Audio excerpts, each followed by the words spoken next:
The deep state wants to consolidate all sectors of power. And so on this show, Behind the Deep State, we've talked a lot about their efforts in the political sphere, in the economic sphere, even in the social sphere. One area that we haven't dealt with too much is the religious sphere. And yet the religious sphere is just as important, if not more important than the others.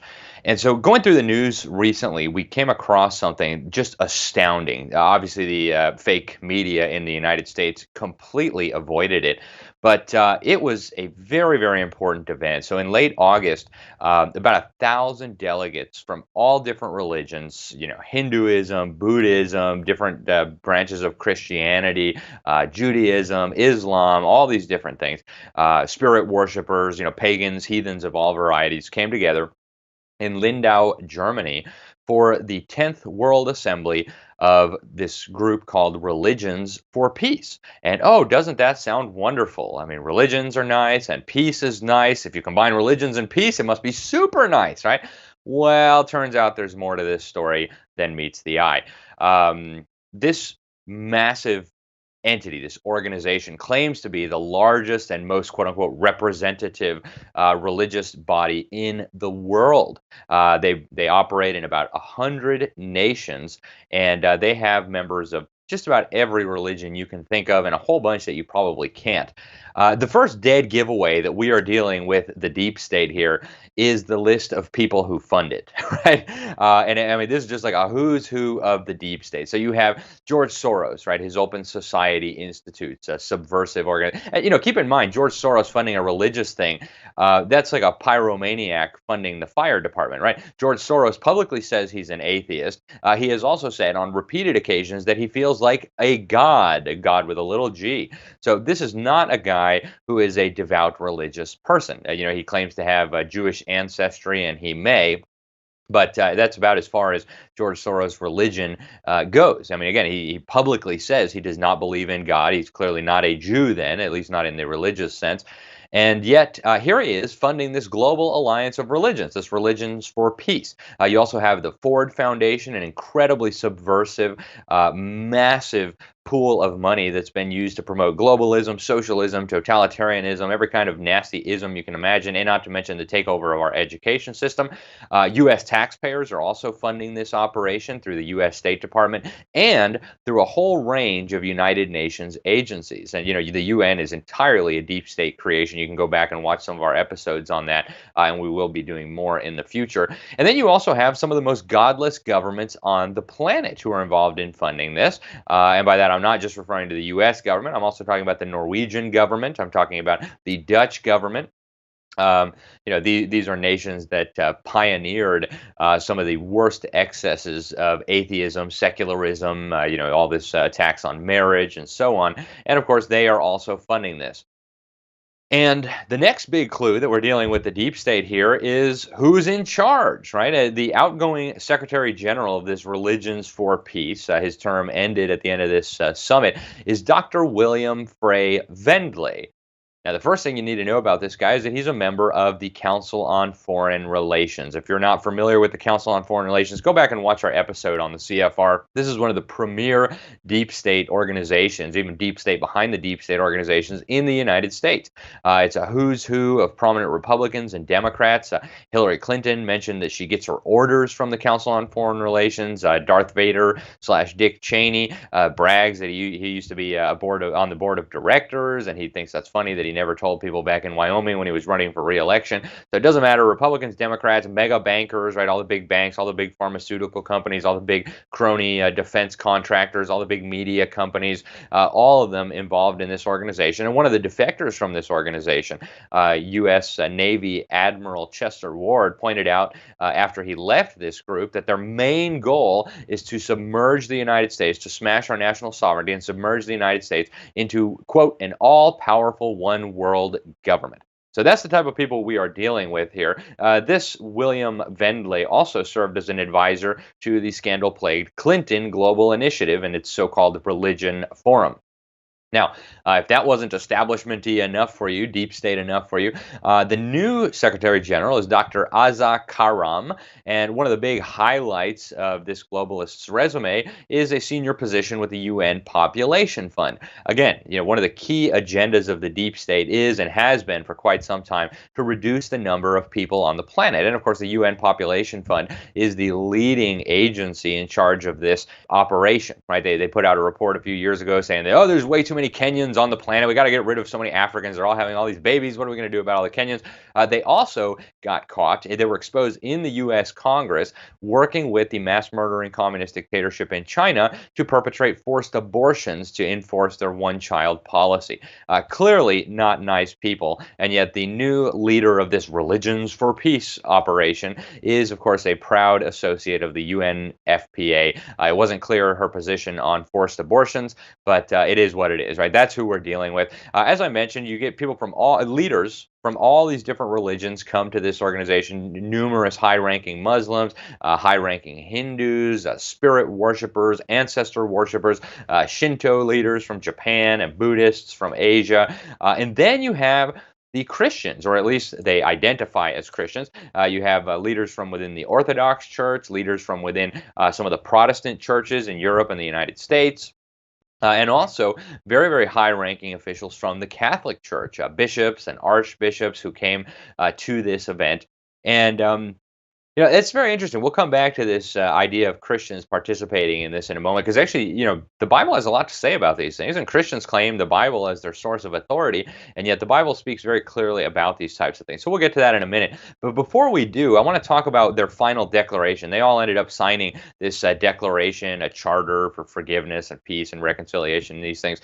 And they agreed, among other things, to promote global disarmament, right? One of the key goals of the deep state and the globalist establishment going back generations now has been the total and complete disarmament of humanity and the centralization of all weaponry, all coercive authority within the United Nations and their so-called peace troops. These lunatics with the blue helmets that run around the world raping children, raping women, shooting protesters, things like that. Nice people, right? None of them ever end up in jail because they all have diplomatic immunity. They help disarm, for example, the people in Rwanda so that they could be exterminated in a genocide. They helped disarm the people of Venezuela so that the socialist dictatorship could go and massacre protesters and torture dissidents, and there'd be nothing that people could do about it. As a side note, obviously the murder rate went through the roof after the UN helped the socialist regime in Venezuela disarm the people. And yet here you have all these religious leaders demanding that the whole world disarm so that the UN can have all control over all weaponry. And they specifically mention conventional arms, right? They're talking about your firearms, your pistols, your rifles, right? They do not want any weaponry in the hands of citizens or even governments, right? They want the UN to have a monopoly on force. Throughout the document, they promote mass migration, which we've spent a lot of time on this show exposing, right? The agenda to mix all the peoples of the world together, right? Flood Western countries with people from alien cultures, with alien religions, and completely different histories, different languages, different beliefs, and all the rest of it. And they've been very effective at that. The Brits are now a minority in their own capital city in London. They now live under a Muslim mayor. Who would have thought that one of the greatest Christian powers in world history would end up having its capital city ruled by a Muslim? Well, it's happened, right? And if you disagree, you're a hateful bigot, according to these so-called religious leaders. If you think there's a problem with that, you are a hateful bigot, and you probably hate God and all the rest of it, right? That's what they want you to think. They agreed to promote globalism. They agreed on this alleged need for a quote-unquote modern order underpinned by the UN, and they're very concerned about this alleged crisis in the modern order. And they agreed to promote the common good, of course, as they define the common good, right? Basically, they specifically say the earth, the air, the soil, the water, the web of life, and all this stuff. One of the key tenets of their final declaration was also Agenda 2030, the Sustainable Development Goals. You can see we did a whole episode on Agenda 2030 and the real agenda there. Basically a recipe for global socialism, technocracy, totalitarianism. The communist Chinese dictatorship bragged that it played a crucial role in developing Agenda 2030. And for those of you who don't remember, basically all religions in communist China are ruthlessly persecuted. They've got over 1 million Muslims in re-education camps in Western China, right? And everybody knows this. It's not even a secret. They say they're re-educating them in a counter-extremism center, right? They also ruthlessly persecute Christians. They demolish churches. They won't even let the Catholic Church appoint its own officials in China, right? The government has to appoint them for them. So this is what we're dealing with, right? One of the most murderous, in fact, the most murderous government of all human history, which openly and blatantly persecutes all religious groups. They literally chop the organs out of Falun Gong practitioners and sell them to Communist Party officials and wealthy Middle Eastern sheiks. Are now we have these religious groups uniting behind these sustainable development goals created by these persecutors of religions. In the final declaration, the World Religions for Peace Alliance also said that they're going to advocate, is a quote, direct quote, advocate for government policies that would protect rainforests, defend the rights of indigenous peoples, and fulfill their pledges to the Paris Agreement on climate change. Now, President Trump has wisely withdrawn from this Paris Agreement. It's a gigantic farce, basically aimed at building up communist China and shredding what's left of economic freedom and prosperity in the Western world, transferring our productive capacity over there, all under the guise of saving us from this boogeyman called global warming. You can go back and see some of the videos we have done on that. We've interviewed some of the UN's own scientists who will tell you this thing is a giant farce, right? Scientists from the UN IPCC, that they're lying. They are absolutely lying about this ridiculous hypothesis that the gas of life, the gas you exhale, is actually toxic pollution that needs to be taxed and regulated by the UN. These religious leaders also agree that we need globalist education, that we need peace education for all children, which is a very notorious buzzword at the UN. By peace education, they mean globalist indoctrination. Their idea is that as long as we have sovereign, independent nations and self-government, that there won't be peace. And so the way to get peace is to have peace education, to brainwash everybody, to surrender all power and authority to a one world order.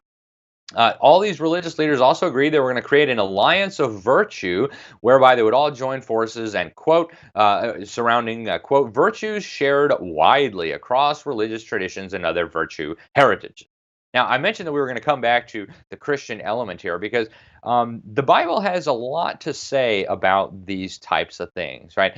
And so for Christians who claim to believe the Bible, you would think they might consult the Bible before getting involved in things like this. One of the verses that came to mind, 2 Corinthians 6, 14 through 17, you have this idea that Christians should not be unequally yoked with unbelievers, right? The Bible says, what fellowship hath righteousness with unrighteousness? What communion hath light with darkness? What concord hath Christ with Belial, right? One of the demon gods, one of the false gods who demanded child sacrifices and things. What part hath he that believeth with an infidel? What agreement hath the temple of God with idols? And on, right? So God is very clear here to Christians. He says, you should come out from among them, be ye separate, saith the Lord, right? So why are all these Christians becoming unequally yoked with all these unbelievers, these spirit worshipers and pagans who are worshiping what the Christian Bible says are false gods, right? 1 Corinthians 10, 20, and 21 goes even further, right? It actually explicitly says that these people worshiping these idols are actually worshiping devils, right? They say here that I say that the things which the Gentiles sacrifice, they sacrifice to devils and not to God. I would not that ye have fellowship with devils. You cannot drink the cup of the Lord and the cup of devils. You cannot be partakers of the Lord's table and the table of devils. Now, if you don't believe the Bible, okay, that's one thing. But these Christian leaders who are at this conference say they believe the Bible. They say they're Christians. And so why are they getting involved in these types of things? Why are they taking money from George Soros and getting unequally yoked with these other religions? That is a very good question. And if you're involved in one of the churches that is participating in this, you ought to ask the leaders of your church, why is your religious denomination getting involved in this? One of the interesting things, I went to the UN COP24 in Poland, and I had an opportunity to interview a bishop from the the American version of the Anglican Church, the Episcopalian Church, and he was the bishop out of San Francisco. And after talking about global warming and everything, I said, "Hey, tell people, why should they believe the Bible? Why should they believe in Jesus?" basically, open opportunity for him to preach the gospel. And rather than do that, he just said, well, that's what I believe. That's my thing. But, I'm not going to tell other people. Well, that suggests to me very strongly that he does not take seriously what the Bible says Christians ought to be doing, right? A lot of this language that came out in this final declaration has come out through Pope Francis, the relatively new leader of the Catholic Church. And the New American, one of our Catholic writers at the New American, did a phenomenal article talking about the alleged deep state operation to remove Pope Benedict and bring in this Pope Francis, who, as everybody knows, even all the Catholics, is a very, very radical leftist, believes in globalism, has been promoting Agenda 2030, all these other things. And, we need to recognize, too, that part of the deep state's agenda is this melding of religions under a one world spiritual agenda. And back in 2002, one of my colleagues, Catholic colleagues, William Jasper, who's the senior editor of the New American, wrote a phenomenal article called "The New World Religion." I encourage you to go check it out because you really get a sense of where this is all going. But he explains what happened there with the Earth Charter. He quotes former Soviet dictator Gorbachev saying that this new Earth Charter they came up with should be a kind of 10 Commandments, a Sermon on the Mount that provides a guide for human behavior, right? That's where they're going with this, folks, right? They want to supplant the religious diversity of the planet, and they want to hijack religion for the purpose of advancing their agenda. Now, a big part of this, we just recently did an episode on education. I hope you'll check it out. But a big part of this is brainwashing children. And the UN now has a World Core curriculum. It was authored by a guy called Robert Mueller, who is the Assistant Secretary General of the UN.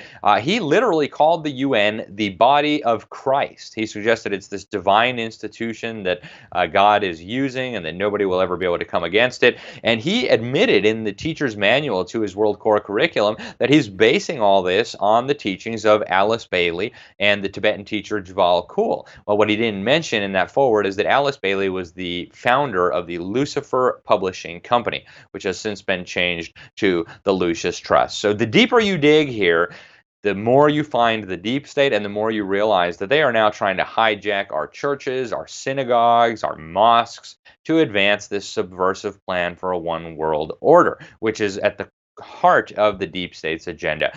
So, make sure you read up on this. Make sure you get involved on this. Read the article we did at the New American, and make sure if you're involved in one of the religious denominations or organizations that is involved in this, you should be asking some questions of your leaders, right? These are questions that need to be asked.